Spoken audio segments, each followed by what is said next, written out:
Stay-at-home moms have it easy, just lounging around all day. I mean, isn't mom basically just an unemployed person living off dad? Suddenly, while we were eating dinner, my husband and son started insulting me. It happened just after I had returned to being a full-time homemaker, after years of caring for both my mother-in-law and my own mother. I couldn't believe it.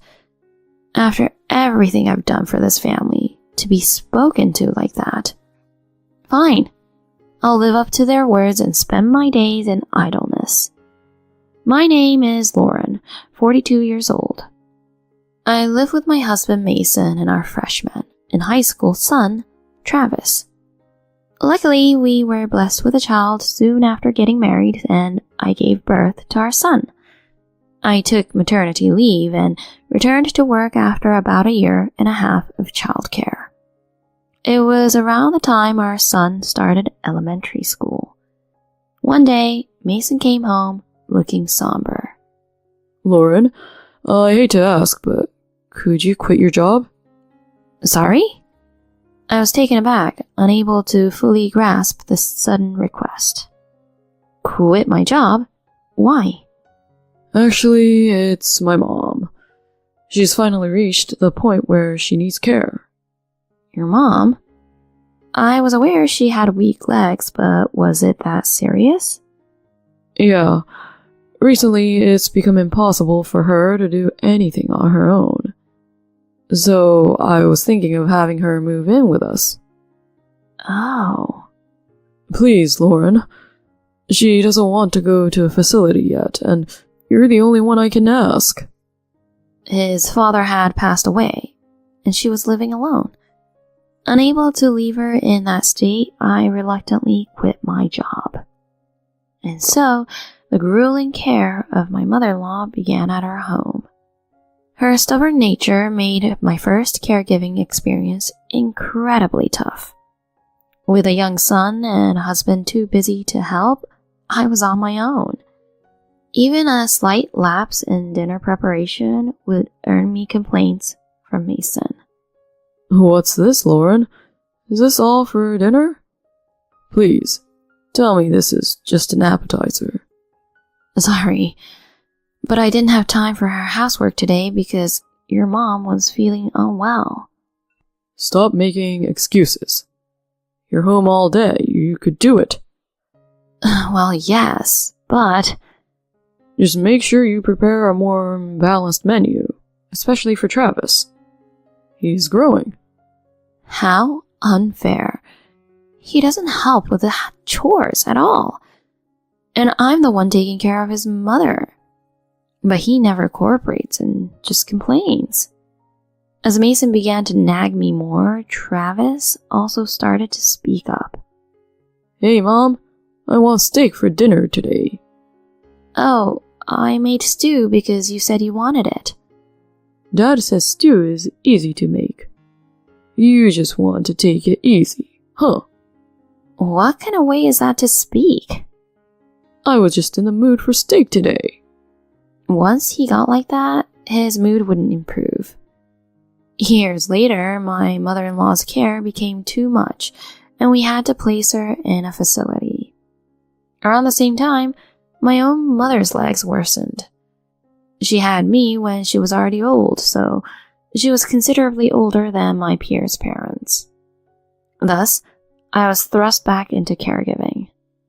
From the time my son was born until he started high school, my caregiving duties continued. Between housework and caregiving, my days were completely consumed, leaving no chance for employment. After sending my mother to a facility, I finally found some time for myself, well past the age of 40. I decided to focus solely on managing the household perfectly and to use my free time just for myself.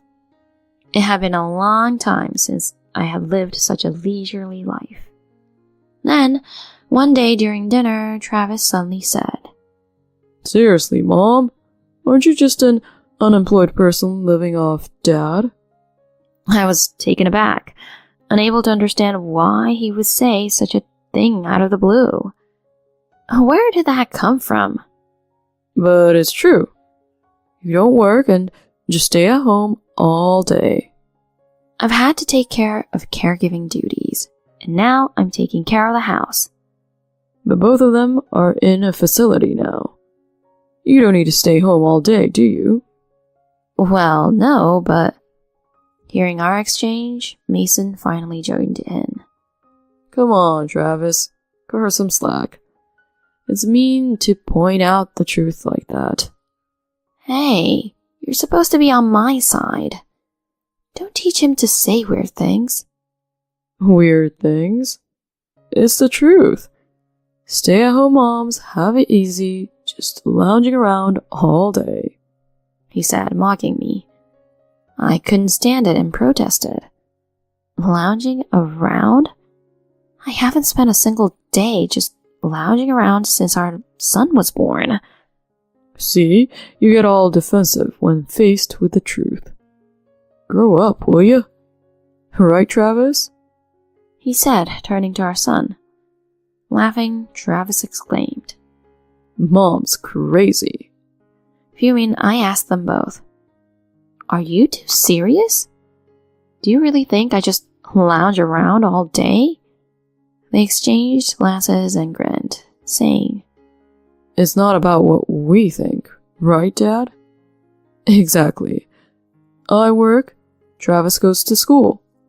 We're both doing our best every day, while you just laze around at home. It's unfair. I wish I could just not study or do club activities. That'd be awesome. Yeah, if I could be reborn, I'd want to be a woman and a stay-at-home mom. Me too. Me too.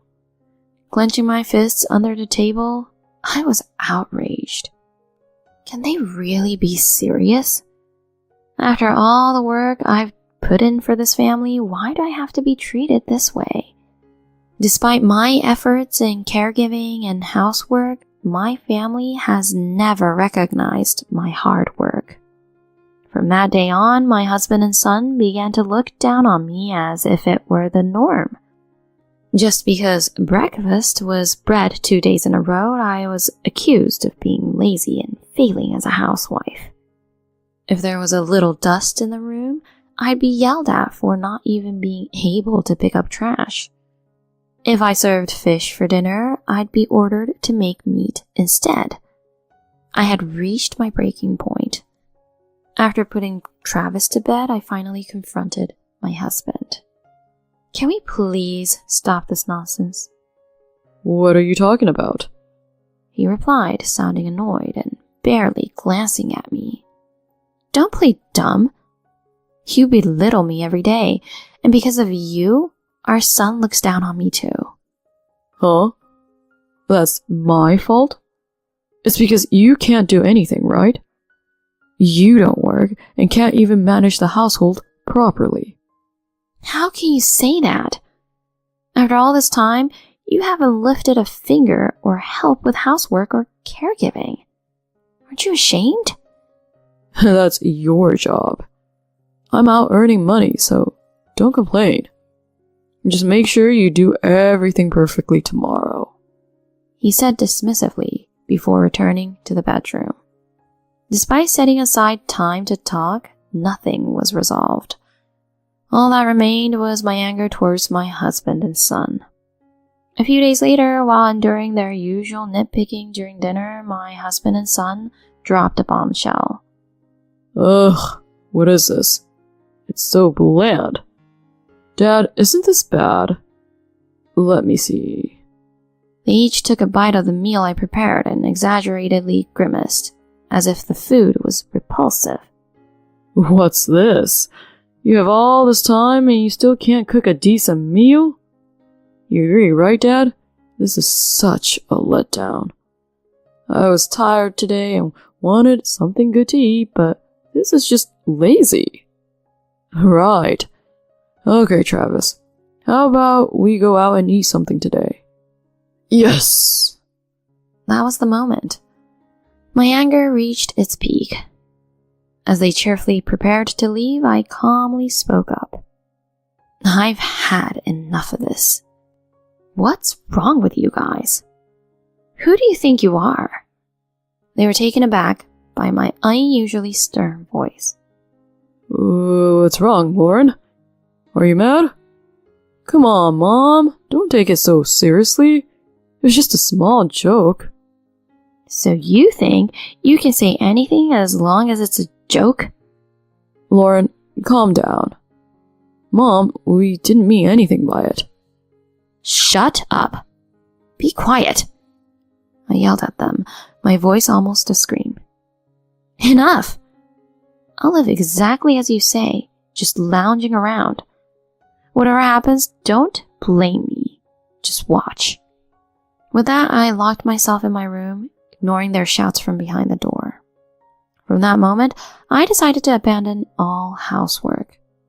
The next morning, as I lay on the couch watching TV, my husband approached me.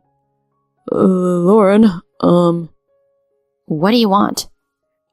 did you have breakfast? I did. Oh, okay.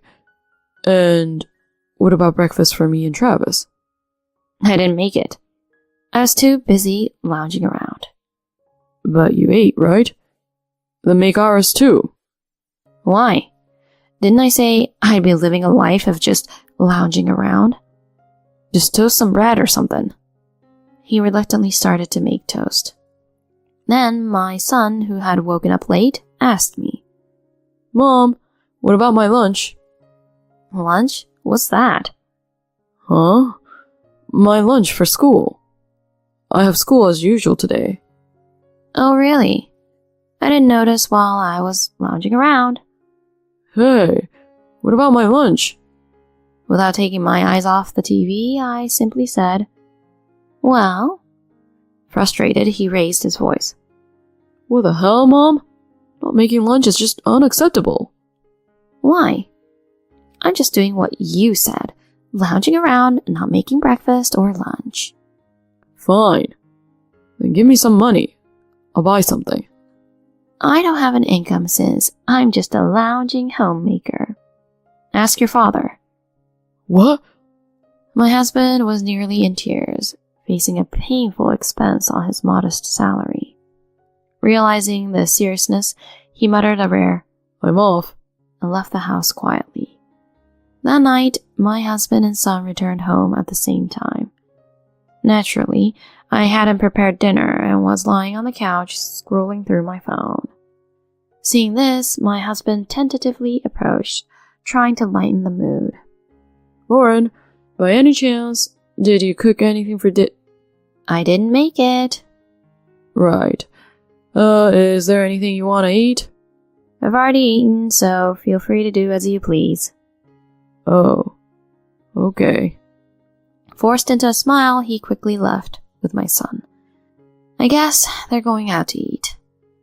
The next day, I stopped even waking up early, adopting a completely idle lifestyle, waking up just before noon. Eventually, my son reached his limit. I can't take it anymore. I'm sick of microwave meals and supermarket food. Clothes are all wrinkled when Dad does the laundry. Mom, please, go back to how you were. Mason, too, reached his breaking point, pleading tearfully. I agree. Lauren, please. Enough is enough. Go back to your old self. We can't take it anymore. Please be a decent homemaker again. What? What does decent homemaker even mean? I mean, I want you to go back to how you were before. So, you're saying I was a decent homemaker before? Do you remember what you guys said to me? A homemaker just lounges around, an easy life for an unemployed person living off Dad. Remember? They looked at each other, turning pale. As my husband started to say, It was just a joke, I cut him off. A joke? Cut the crap already. Do you have any idea how hard I've worked for this family? Complaining without lifting a finger to help with caregiving? I'm not your effing maid. I'm leaving this house if you continue to look down on me. Shocked by my declaration of leaving, my husband and son immediately started apologizing profusely. I'm sorry, Lauren. I didn't realize how hard it was for you until it got to this point. Mom, I'm sorry too. I had no idea staying at home involved so much work. Both Travis and I have been reflecting on our actions. Please, don't talk about leaving. We'd really be in trouble without you. Please, I want you to make my lunches again. I'll even help out with the chores. Seeing their desperation, Mamie burst into laughter. I never wanted to be mean. I just wanted them to understand that being a homemaker is tough. Helping them up from the floor, I slowly began to speak. I didn't give up on the chores because I wanted help. I was just sad you thought I lounged around doing nothing all the time. I'm sorry for acting so childish. Lauren, Mom. Well, if you both have come to understand how hard a homemaker's work is, that's all I could ask for. Prepare yourselves, though, because I'll be expecting your help from now on. Of course. Leave it to me. I'll do whatever I can do. Thanks. I'm counting on you both. It seems they really took the lesson to heart, and from that day on, they started to actively help out with the chores. Dinner on weekends became their responsibility. Now I can hear their voices from the kitchen again. Dad, can I add the potatoes now? Yeah, probably okay. But the salad looks a bit off in color. Dad, you're just bad at plating. Like Mom says, the tomatoes have to go on top. Right, let's add some corn on top too then. Hey Dad, something smells burnt. Stay calm, Travis. You're the one who needs to calm down, Dad. Listening to their chaotic conversation brings a smile to my face. It doesn't matter if what they make isn't perfect. It's the thought that counts. I take a bite of the meal they've brought over. Watching me, both my husband and son looked on nervously. I smile warmly at them and say, "This is the best meal I've ever had." They show relieved expressions. "It's really good," I murmur to myself. I hope days like these continue forever. With that wish in my heart today, like every day, I enjoy a joyful meal with my family.